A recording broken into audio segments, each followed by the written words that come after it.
हरे कृष्णा। आज इस कथा में हम सुनेंगे कि प्रभु को चंदन लगाना कैसे शुरू हुआ। प्रभु को श्री गोपीनाथ क्षीरचोर क्यों कहते हैं। आज इस कथा के माध्यम से हम ये सारी बातें जानेंगे। एक संत थे श्री माधवेंद्र पुरी जी महाराज। उनकी कृष्ण भक्ति अलौकिक थी। वे हमेशा श्री कृष्ण कीर्तन में ही लगे रहते थे।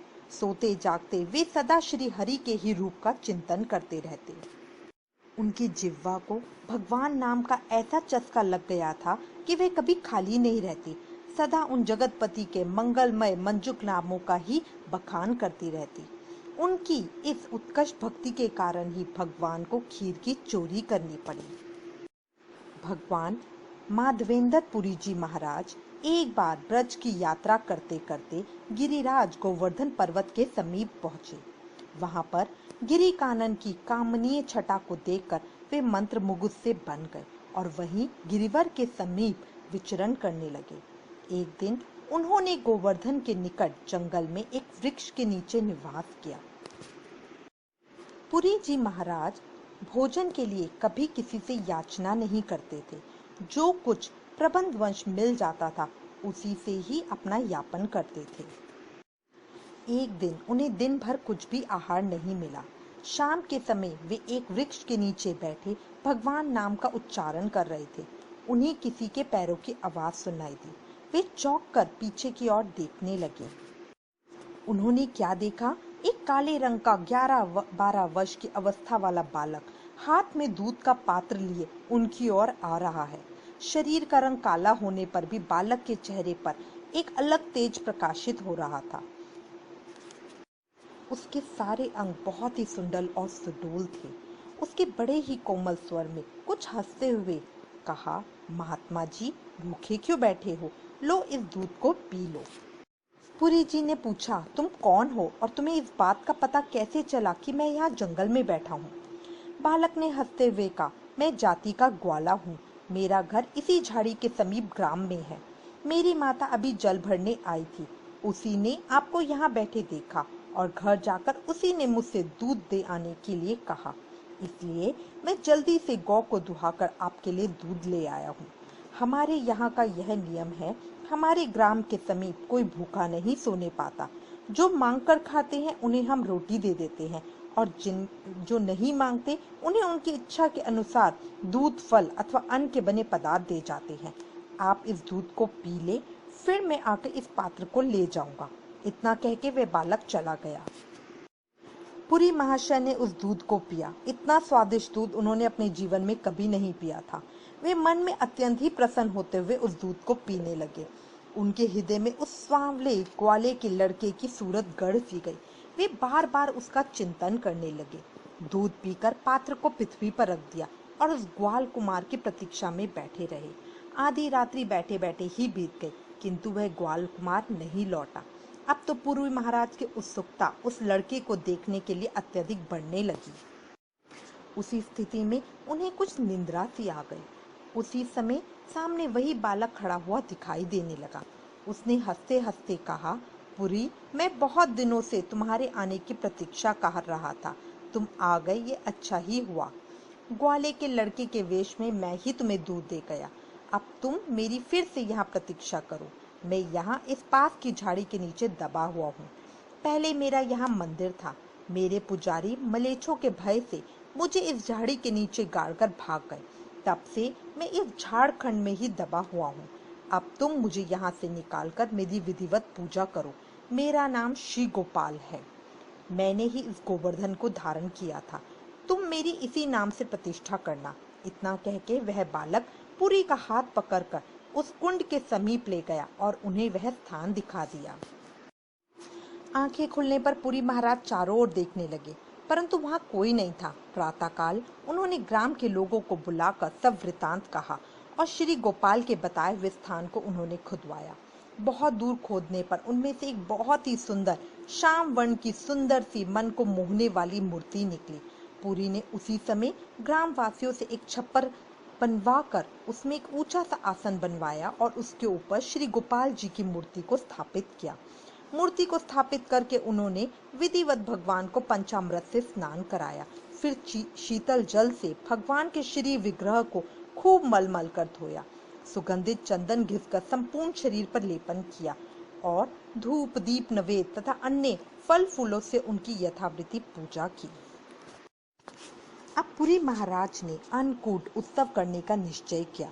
उस ग्राम में जितने ब्राह्मणों के घर थे सभी से कह दिया कि वे यथाशक्ति अपने घर से भोजन की सामग्री लेकर आएं। सब सामान तैयार होने पर पुरी महाराज ने भगवान का भोग लगाया। पता नहीं भगवान कितने दिनों के भूखे थे। देखते ही देखते वे उन सभी पदार्थों को चढ़ कर गए। पुरी महाशय को बड़ा विस्मय हुआ। तब भगवान ने हंसकर अपने हाथों से उन पात्रों को छू दिया। भगवान के स्पर्श मात्र से वे सभी पदार्थ फिर ज्यों के त्यों हो गए। पुरी महाराज ने प्रसन्नता प्रकट करते हुए सभी ब्रजवासी स्त्री पुरुष बालक वृद्ध तथा युवकों को वह प्रसाद बांटा। एक दिन स्वप्न में भगवान ने पुरी महाराज से कहा, माधवेंद्र, बहुत दिनों तक पृथ्वी के अंदर रहने के कारण हमारे संपूर्ण शरीर में दाह होती है। यदि तू जगन्नाथपुरी से मल्लगिरी चंदन लगाकर हमारे शरीर में लेपन करे तो हमारी यह गर्मी शांत हो। भगवान की आज्ञा शिरोधार्य करके दूसरे दिन शिष्यों को पूजा का सभी काम सौंपकर और भगवान से आज्ञा प्राप्त करके पुरी महाराज ने नीलाचल के लिए प्रस्थान किया। चलते चलते वे यहाँ रेमुनय में आए और उन्होंने श्री गोपीनाथ जी के दर्शन किए। गोपीनाथ भगवान के दर्शन से पुरी को अत्यंत ही प्रसन्नता हुई। यहाँ पर भगवान का साज श्रृंगार तथा भोग राग बड़ी ही भावमय पद्धति से किया जाता था। पुरी महाराज वहाँ की पूजा पद्धति को खूब ध्यान पूर्वक देखते रहे। अंत में उन्होंने पुजारियों से पूछा, यहाँ पर भगवान का मुख्य भोग किस वस्तु का लगता है? पुजारियों ने उत्तर दिया, यहाँ श्री गोपीनाथ भगवान का क्षीर भोग ही सर्वोत्तम प्रधान भोग है। गोपीनाथ जी की क्षीर को अमृत केली नाम से पुकारते हैं। गोपीनाथ जी की प्रसादी खीर सर्वत्र प्रसिद्ध है। 12 पात्रों में शाम को खीर का भोग लगता है। पुरी महाराज की इच्छा थी कि मैंने पूजा की पद्धति तो समझ ली, किंतु खीर कैसी होती है इसे मैं ठीक ठीक नहीं समझ सका। यदि भगवान की प्रसादी थोड़ी सी खीर मिल जाती तो उसका स्वाद देखकर मैं भी अपने श्री गोपाल को ऐसी ही खीर अर्पण करता। किंतु वे किसी से प्रसाद मांग तो सकते नहीं थे, क्योंकि उनका व्रत था बिना मांगे जो भी कुछ दे देता उसी से जीवन निर्वाह करते। इसलिए प्रसाद को चखने की इच्छा मन ही मन में ही रह गई। उन्होंने किसी के सामने अपनी इच्छा प्रकट नहीं की। संध्या को भोग लगाकर शयन आरती हो गई। भगवान के कपाट बंद कर दिए गए। सभी लोग अपने अपने घरों को चले गए। पुरी महाशय भी गांव से थोड़ी दूर पर एक कुटिया में आकर पड़ गए। आधी रात्रि के समय पुजारी ने स्वप्न देखा, मानो साक्षात श्री गोपीनाथ भगवान उनके सामने खड़े होकर कह रहे हैं, पुजारी पुजारी, तुम अभी उठकर मेरा एक जरूरी काम करो। मेरा एक परम भक्त माधवेंद्र पुरी नाम का महाभागवत सन्यासी ग्राम के बाहर ठहरा हुआ है। उसकी इच्छा मेरे क्षीर प्रसाद को पाने की है। अपने भक्त की इच्छा को पूर्ण करने के निमित्त मैंने अपने भोग के 12 पात्रों में से एक को चुराकर अपने वस्त्रों में छुपा लिया है। तुम उसे ले जाकर अभी माधवेंद्र को दे आओ। इतना सुनते ही पुजारी चौंक कर उठ खड़े हुए। उन्होंने भगवान का पट खोल के उनके वस्त्रों को देखा। सचमुच उनमें एक क्षीर से भरा पात्र छिपा हुआ रखा था। पुजारी उस पात्र को लेकर नगर के चारों ओर चिल्लाते फिर रहे थे, माधवेंद्र पुरी जी किनका नाम है? जो माधवेंद्र पुरी नाम के साधु हो वे इस क्षीर के पात्र को ले ले। भगवान ने उनके निमित्त क्षीर की चोरी की है। इस प्रकार चिल्लाते चिल्लाते पुजारी उसी स्थान पर पहुंच गए जहां पुरी महाराज ठहरे हुए थे। भगवान के पुजारी के मुख से अपना नाम सुनकर पुरी महाराज बाहर निकल आए और कहने लगे, महाराज मेरा ही नाम माधवेंद्र पुरी है, कहिए क्या आज्ञा है? पुरी महाराज का परिचय पाकर पुजारी बड़े ही विनती वचनों से कहने लगे, आप धन्य हैं, आपकी इस अलौकिक भक्ति को कोटि कोटि प्रणाम। आज हम आपके दर्शन से कृतार्थ हुए। इतने दिनों की भगवान की पूजा का फल आज प्राप्त हो गया। आपकी मनोइच्छा पूर्ण करने के निमित्त चराचर विश्व के एकमात्र अधिपति भगवान ने भी क्षीर की चोरी की। वे भी चोर बने। वे महाभागवत तो भगवान से भी बढ़कर हैं। यह लीजिए, भगवान ने यह क्षीर आपके लिए चुरा कर रख छोड़ी थी। उन्हीं की आज्ञा से मैं इसे आपके पास लाया हूँ। पुजारी के मुख से अपनी प्रशंसा सुनकर पुरी महाराज कुछ लज्जित हुए। वे भगवान की कृपालुता, भक्त वत्सलता और अपने भक्तों के प्रति अपार ममता के भावों को स्मरण करके प्रेम में विभोर होकर रुदन करने लगे। रोते रोते उन्होंने भगवान का दिया हुआ वह महाप्रसाद दोनों हाथ फैलाकर अत्यंत ही दीन भाव से भिखारी की भांति ग्रहण किया। एकांत में प्रेम में पागल हुए उस महाप्रसाद को वे पाने लगे। उस समय के उनके अनिर्वचनीय आनंद का अनुमान लगा ही कौन सकता है। एक तो भगवान का महाप्रसाद और दूसरे साक्षात भगवान ने अपने हाथ से चोरी करके दिया। पुरी रोते जाते थे और उस प्रसाद को पाते जाते थे। चारों ओर से पात्र को खूब चाट चाट कर पुरी ने प्रसाद पाया। फिर जल डालकर उसको धोकर पी गए और उस मिट्टी के पात्र के टुकड़े कर करके उन्होंने अपने वस्त्र में बांध लिए। भला भगवान के दिए हुए पात्र को वे फेंक कैसे सकते थे। उस टुकड़े को रोज नियम से एक एक करके खा लेते थे। थोड़े दिनों के पश्चात वे श्री गोपीनाथ भगवान के चरणों की वंदना करके जगन्नाथपुरी के लिए चले गए।